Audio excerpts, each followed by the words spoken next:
Hello, family. I hope everybody is well. So in this video, I want to talk to you about trust. So I'm having a conversation with a beautiful young daughter, somewhere about 30-ish, I would say. And we're talking about the whole subject of trust, especially as it relates to coming out of a relationship and a relationship that you've been in for quite some time. It didn't work.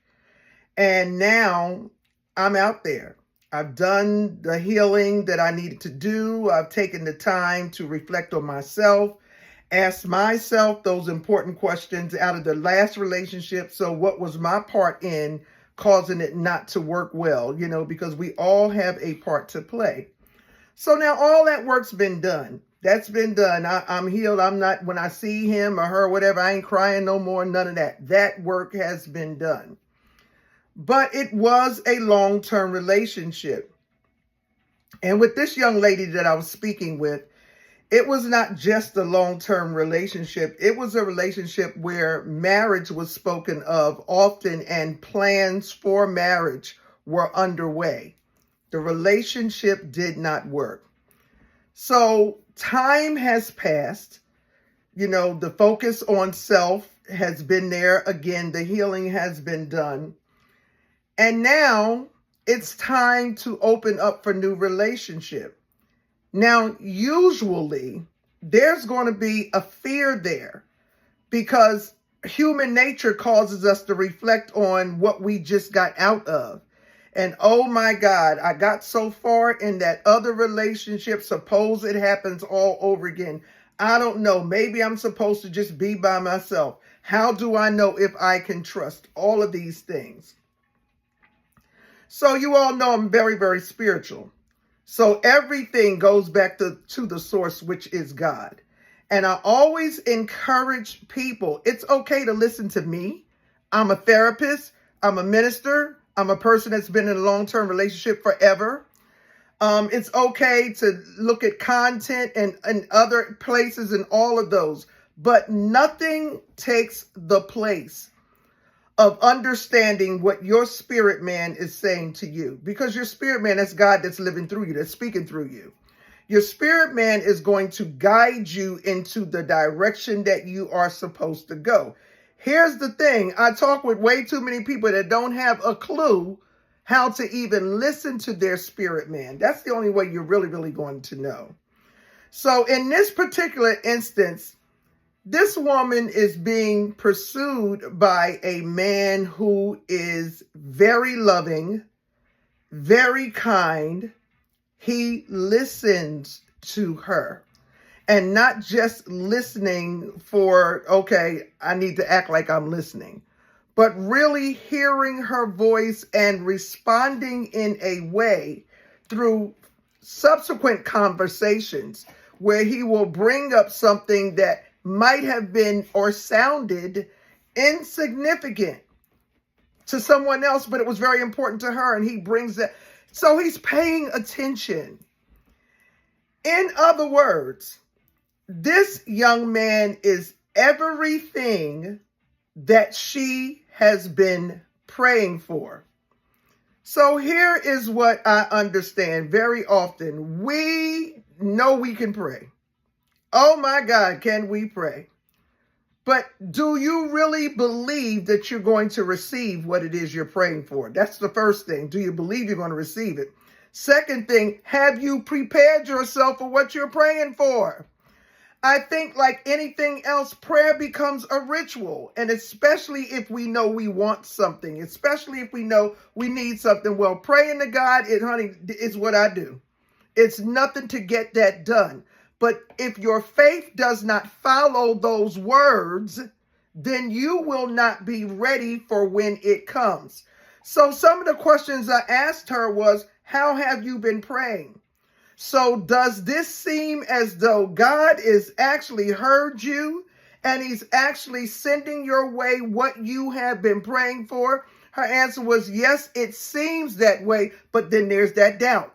And where does the doubt come from? The doubt comes from reflecting on the relationship that did not work that you had before, and not trusting that God knows what he's doing. So after doing some more questioning and we doing the kiki kaka, we laughing and having a good time and all of that, then I got back to a serious place. And I had to ask her, are you prepared for what you have asked for? Because sometimes when you have asked for something for so long, but while you've asked for it and you've been waiting for it, you've still gotten so used to the rut or whatever that you've been in, to that stagnant place that you've been in. And so when change comes, we're not always prepared for it. So I told her, I'm not God. I can't tell you whether this man is for you, but I will tell you for sure, he is not your ex. He is not your ex. And she's like, I'm just not used to anything like this. She's like, he has settled down. He's in his mid-30s. And he said he's done all the dating he wants to do. He is looking for his wife. And what you have told me, you have been praying for a husband. So the man is looking for a wife. That doesn't mean that you walk around with a sign and say, I'm available, I'm available. But you take it slow and you trust your spirit man on the inside. That is what you trust. You trust the God in you. And the God in you will have you know whether you can trust the words that are coming out of someone else's mouth. I've been saying for years to my clients, and most of the time when I say this, I say it because of a negative incident that happens. And I always say, believe the behavior that you are being presented with.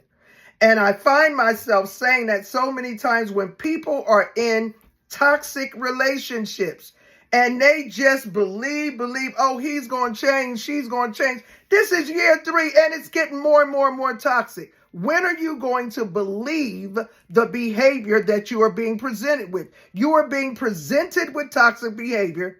This is a toxic relationship. Let's flip that over to the positive. When somebody is coming to you and you can judge by your spirit, it's called discernment. Use your discernment and you find out that this person is coming from a genuine place. Their heart is pure. Their motives, their intent of the heart is pure. It's not to harm you. It's not to deceive you. Then believe the behavior that you are being presented with. This is how you know you can trust again. But I'm going to tell you again, it's very, very hard for you to do that if you do not know how to tap into your spirit so that you know. Because you'll be a person that's always polling somebody else's opinion for your life. And all they can ever give is their opinion. It might be the best advice in the world, but it's your life. So when are you going to learn? When can I trust again? Father, lead me. Help me to know whether this man is genuine, whether it's good. I've been praying for a husband. I've been praying for a wife. And it seems as though this is going to develop in that. I have got to know that I know that I know that I can trust this. And that trust starts with trusting what is on the inside of you. Some call it intuition, whatever you want to call it, but it is instinct, whatever it is. It is that innate thing. It is that thing. It is that God spirit inside of you. And that will never lead you wrong. It supersedes, it bypasses your mind because the mind will overthink. You will think yourself into something and think yourself out of it and overthink it all. And it will bypass the heart that just wants to feel. I just want to be loved. I'm in love. No, I'm talking about the inner thing here. That's on the inside. It ain't studying your heart or your head. It is telling you, okay, back up. It is telling you you can move forward. It is telling you this you can trust because the Father is finally blessing you with what it is you've been praying for. So just wanted to share that little thing about trust, especially if you're out of a relationship and you have been in one for quite some time, and now it's time for you to open up to new possibilities. You're going to always question immediately, should I trust? But you have got to understand how to know that you can trust. I hope this helps. See you next time.